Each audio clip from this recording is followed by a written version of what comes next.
Charting data allows you to visually showcase data trends, sales figures, and statistics. It is much easier to prove your point using charts and graphs than by trying to explain an itemized list of numbers. The problem is that sometimes your data comes from large lists of data or a database. This means that organizing and summarizing the information for charting is time-consuming and cumbersome. Microsoft Excel has a solution to this problem in pivot charts.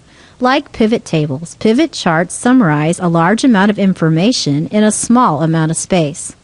To prove our point, let's demonstrate a pivot chart. We're looking at a list of information that I've exported into Excel from a registration database. To make the information more manageable, I have converted it to an Excel data table. I need to plan for the coming year, and I need to know which class offerings were the most successful. I can now filter and total the information, but I still can't visualize the big picture. This is where pivot charts come in handy. To create a chart that summarizes this list, I will first select the list by clicking on any data cell that is part of the list range. Next, I will click on the Insert tab and click the down arrow that appears below the pivot table icon and select Pivot Chart. I will use the existing data and create the pivot chart in another worksheet. I just need to click OK to continue. The data fields appear on the right-hand side of the screen. Let's click the checkbox that appears next to the class title field. This does two things. It creates a list of offered classes in the pivot table data, which is the source of the chart. It also adds the class title to the category axis of the chart. I want to view the total number of students that attended each class. To do this, I'm going to count the full name field as the value of the chart.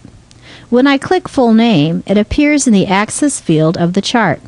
This isn't what I want, so in the pivot table layout section, I will click on the full name field in the axis field section and drag it to the value section.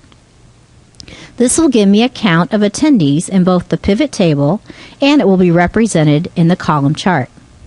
I would rather see which classes had the largest percentage of attendees. Since this would be easier to read in a pie chart, I'm going to change my chart type. To do this, I simply have to click the Change Chart Type button that appears under the Pivot Chart Tools tab. Select a pie chart and click OK. I need to see the percentages on the chart, so I will just click Chart Layout 6 to show percentages. This is showing me a lot of data. It would probably be better if I could filter the information by date. The pivot chart has a Report Filter section. I'm going to select the Class Date field from the field list and drag it to the Report Filter section. Class Date now appears in the top left corner of the chart. I'm going to click the Class Date filter and choose Select Multiple Items.